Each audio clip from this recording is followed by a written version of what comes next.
किस पाप के कारण दुख देने वाली संतान प्राप्त होती है। एक समय की बात है, माता पार्वती जी भगवान शिव जी से कहती है, हे स्वामी, आज मैं पृथ्वीलोक पर भ्रमण कर रही थी। तब मैंने देखा कि हर मनुष्य की दूसरी संतान अपने ही माता पिता को दुख दे रही है और उनकी आज्ञा का पालन नहीं कर रही है तथा उन्हें घर से बाहर तक निकाल रही है। हे स्वामी, आखिर कलयुग में अब इतना पाप क्यों बढ़ रहा है? कृपा करें और मेरी जिज्ञासा को शांत करें।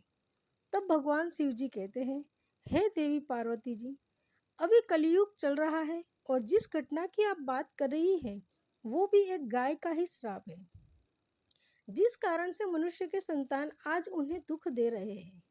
तब माता पार्वती जी अत्यंत उत्सुकता के साथ कहती है, हे स्वामी, वह कौन सा श्राप है और क्यों दिया एक गाय ने मनुष्य को श्राप?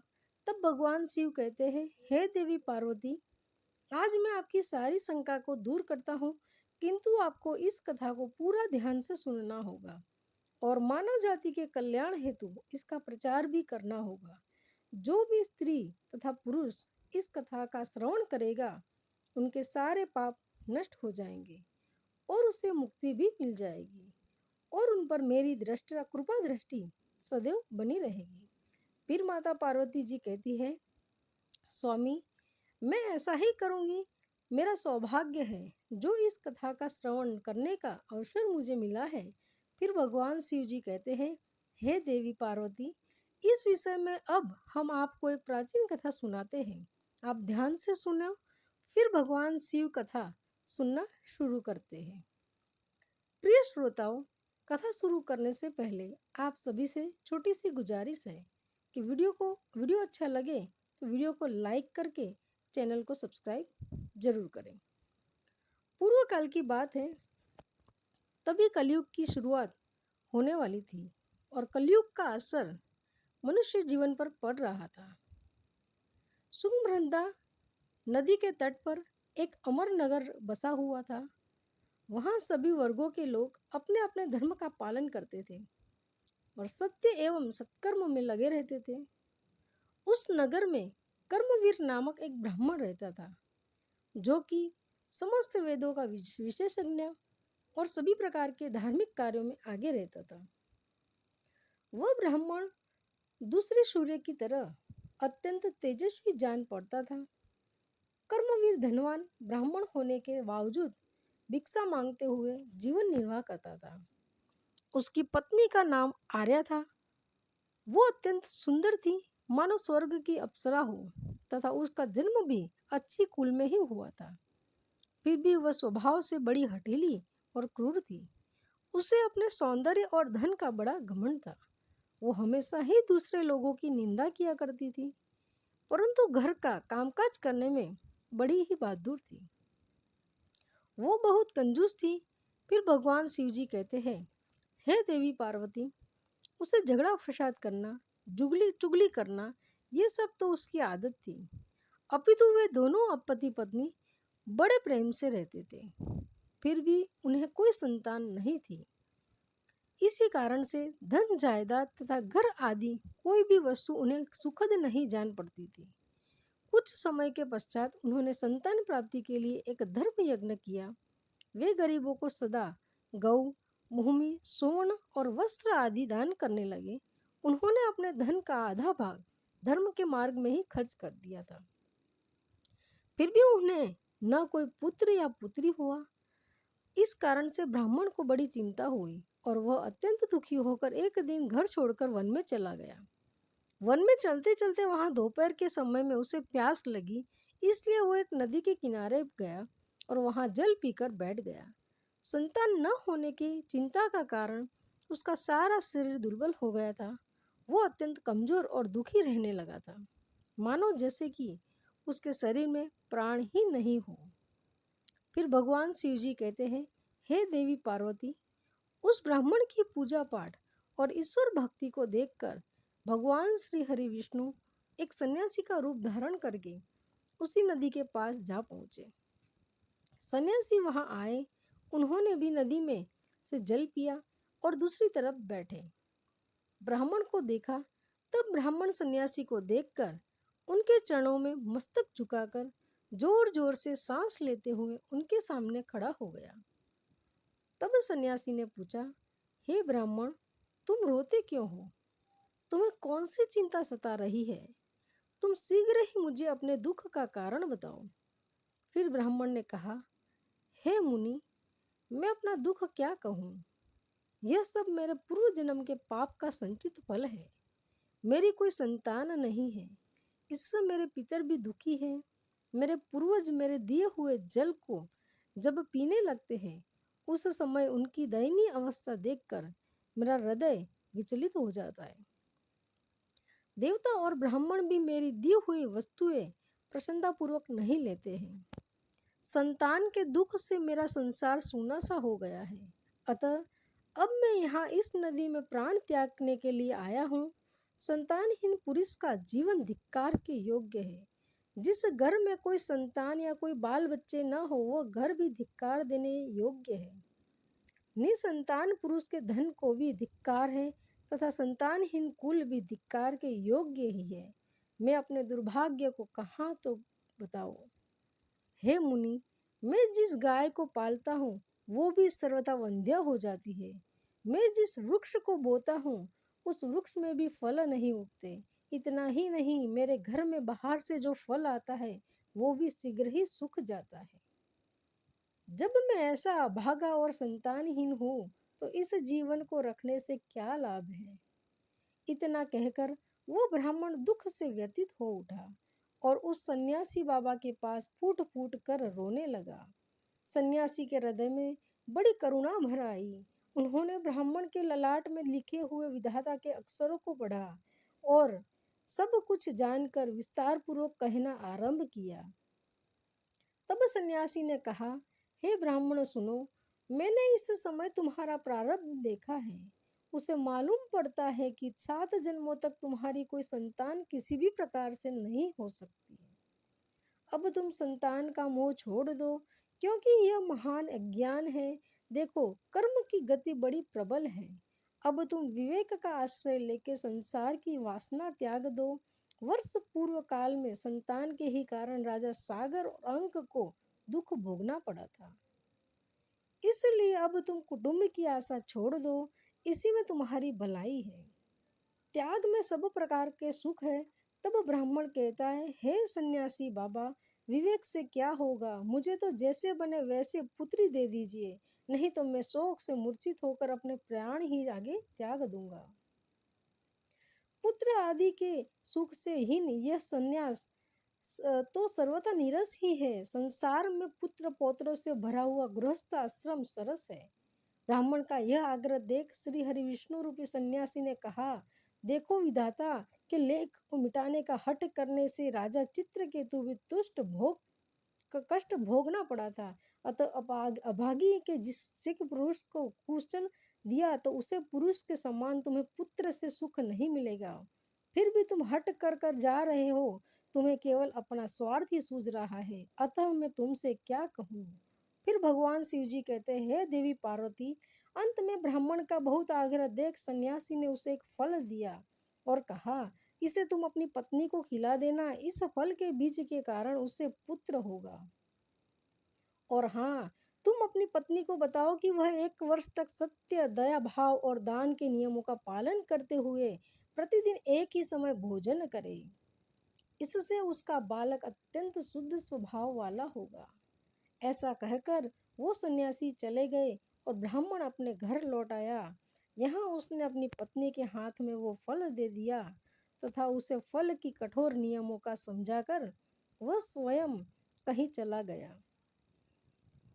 उसकी पत्नी तो कुटिल स्वभाव की थी। वो अपनी सखी के आगे रो रो कर इस प्रकार कहने लगी, अरे सुनती हो, मुझे तो भारी चिंता हो रही है। मैं तो इस फल को नहीं खाऊंगी। इस फल को खाने से मुझे गर्व रहेगा और गर्भ से पेट बढ़ जाएगा। फिर तो मेरा खाना पीना कम हो जाएगा। इस कारण से मेरी शक्ति भी घट जाएगी। ऐसी दशा में तुम ही बताओ, घर का काम धंधा कैसे होगा? यदि किसी कारणवश गांव में लूट पर आ जाए तो गर्भिणी स्त्री भाग कैसे सकेगी? यदि कहीं सुखदेव देव जी की तरह यह गत 12 वर्षों तक मेरे पेट में ही रह गया तो इसे बाहर कैसे निकाला जाएगा। यदि कहीं प्रसव काल में बच्चा टेढ़ा हो गया तब तो मेरी मौत ही हो जाएगी। बच्चा पैदा होते समय बड़ी असहाय पीड़ा होती है, ऐसा भी मैंने सुन रखा है। मैं तो सुकुमारी स्त्री हूँ, भला उसे कैसे सह सकूंगी। गर्भवती अवस्था में जब मेरा शरीर भारी हो जाएगा और चलने फिरने की बोझ का लगेगा, और यह नियम का पालन तो मेरे लिए बहुत ही कठिन दिखाई देता है। जिस स्त्री की संतान होती है उसे बच्चों के लालन पालन में भी कष्ट भोगना पड़ता है। मैं तो समझती हूँ कि बांझ और अथवा विधवा स्त्री अधिक सुखी होती है। इस प्रकार का तर्क लगाते हुए उस ब्राह्मणी ने फल को नहीं खाया। जब पति ने पूछा कि तुमने फल खाया तो उसने कह दिया, हाँ खा लिया। फिर एक दिन उसकी बहन कल्याणी उसके घर मिलने आई। तब आर्या ने उसके आगे अपना सारा वृतांत सुनाकर कहा, बहन, मुझे इस बात की बड़ी चिंता है कि संतान न होने पर मैं पति को क्या उत्तर दूंगी। इस दुख के कारण मैं दिन ब दिन कमजोर होती जा रही हूँ। बताओ मैं क्या करूँ। तब उसकी बहन ने कहा, दीदी आप चिंता मत करो, मेरे पेट में भी बच्चा है। प्रसव होने पर वह बालक मैं तुमको दे दूंगी। तब तक तुम गर्भवती स्त्री की भांति घर में छिप कर मौज से रहो। तुम मेरे पति को धन देना, इससे वह अपना बालक तुम्हें दे देंगे तथा लोगों से इस बात का प्रचार कर देंगे कि मेरा बच्चा 6 महीने का होकर गर्भपात होने से मर गया। मैं प्रतिदिन तुम्हें घर में आकर बच्चे का पालन पोषण करती रहूंगी। तुम इस समय फल की परीक्षा लेने के लिए इसे तुम्हारी नंदा गाय को खिला दो। तब उसने कुटिल स्वभाव के कारण वो सब कुछ वैसा ही किया। समय आने पर उसकी बहन को एक पुत्र हुआ। बच्चे के पिता ने बालक को लाकर एकांत में आर्या को दे दिया और उसने अपने स्वामी को सूचना दे दी कि हमें पुत्र रत्न की प्राप्ति हुई है और कोई कष्ट नहीं हुआ। कर्मवीर के यहाँ पुत्र होने से नगर में बड़ी प्रसन्नता हुई। ब्राह्मण ने बालक का जातकर्म संस्कार करके ब्राह्मण को दान दिया। उसके घर में नाना प्रकार के मांगलिक उत्सव होने लगे। तब आर्या ने पति से कहा, मेरे स्तनों में दूध नहीं है, फिर गाय भैंस आदि अन्य जीवों के दूध से मैं बालक का पोषण कैसे करूंगी। सुनते हो, मेरी बहन को भी बच्चा हुआ था किंतु वो मर गया है, अतः अब उसी को बुलाकर घर में रखी है, वही आपके बालक का पालन पोषण करेगी। उसके पति ने पुत्र की जीवन रक्षा के लिए वो सब कुछ किया। फिर उन्होंने उसका नाम देवकरण रखा। 3 माह बीतने के बाद श्री हरि विष्णु जी के फल के आशीर्वाद से ब्राह्मण की गाय नंदा ने भी एक मनुष्य के बालक को जन्म दिया, जो सर्वांग सुंदर दिव्य निर्मल तथा की जैसी क्रांति वाला था।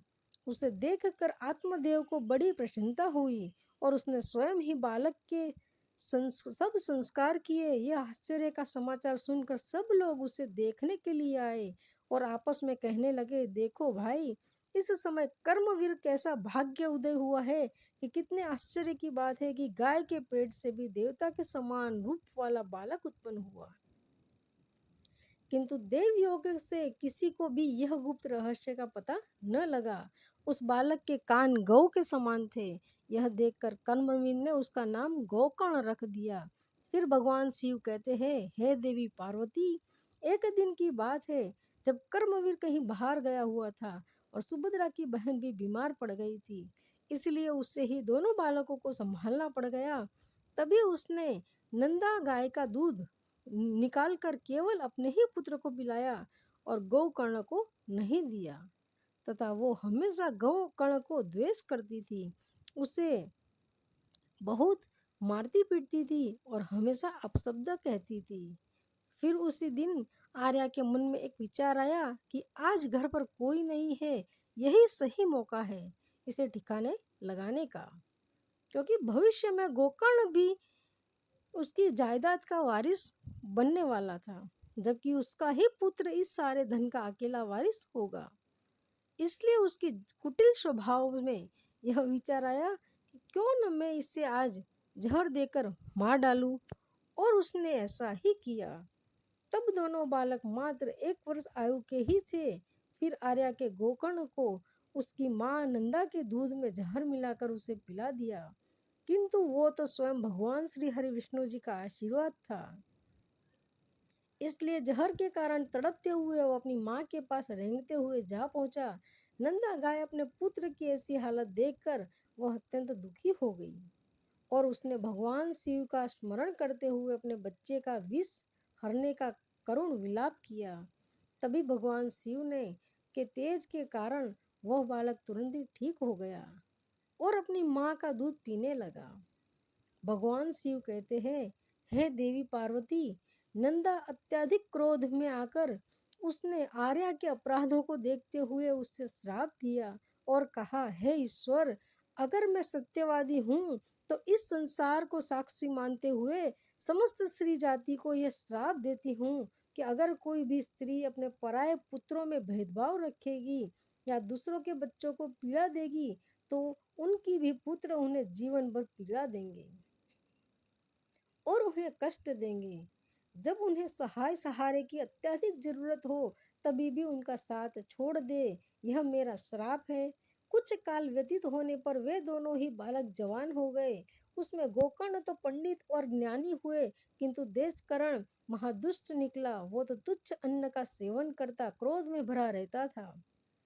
जीवों की हिंसा करने का उसका स्वभाव हो गया था। वो हमेशा हथियार लिए रहता था और दिन दुखियों तथा अंधों को कष्ट पहुंचाया करता था। उसने वैश्या के कुसंग में पड़कर पिता का सारा धन बर्बाद कर दिया। एक दिन तो माता पिता को खूब पीटकर वह घर से सारे बर्तन उठा ले गया। इस प्रकार धनहीन हो जाने के कारण बेचारा फूट फूट कर रोने लगा और वो बोला, इस प्रकार पुत्रवान बनने से तो पुत्रहीन रहना ही अच्छा है। कुपुत्र बड़ा ही दुखदाई होता है। अब मैं क्या कहूँ, क्या कहाँ रहूं, कहाँ जाऊं, कौन मेरा दुख दूर करेगा। मुझ पर बड़ा भारी कष्ट आ पहुंचा है। अब तो मैं इस दुख से अपने प्राण त्याग दूंगा।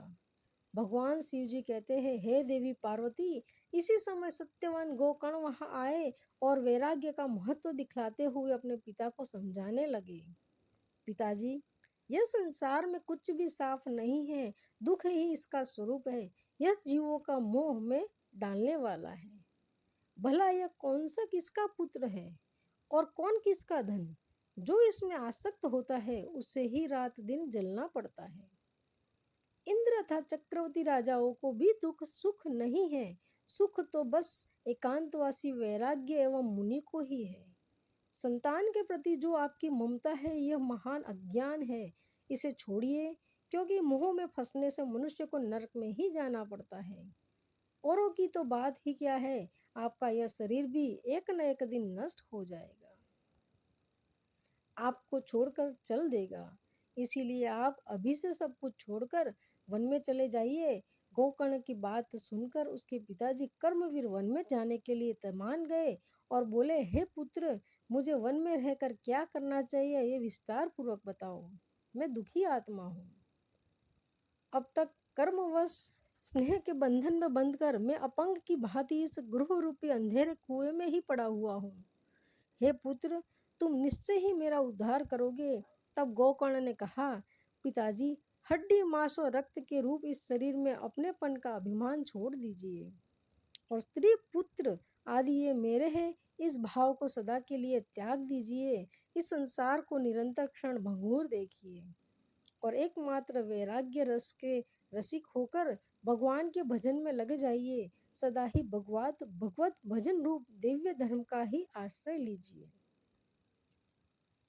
काम भाव से किए जाने वाले लौकिक धर्म को छोड़िए, साधु पुरुषों की सेवा कीजिए, भोगों की इच्छाओं को त्याग दीजिए और दूसरे को गुण दोषों को विचार करना छोड़कर निरंतर भगवत सेवा एवं भगवत कथा के रस में का पान कीजिए।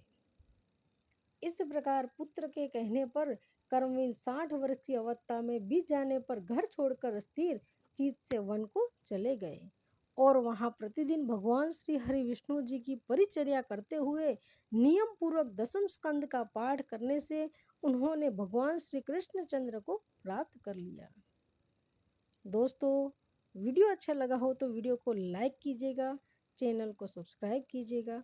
नमस्कार दोस्तों, धन्यवाद आपका।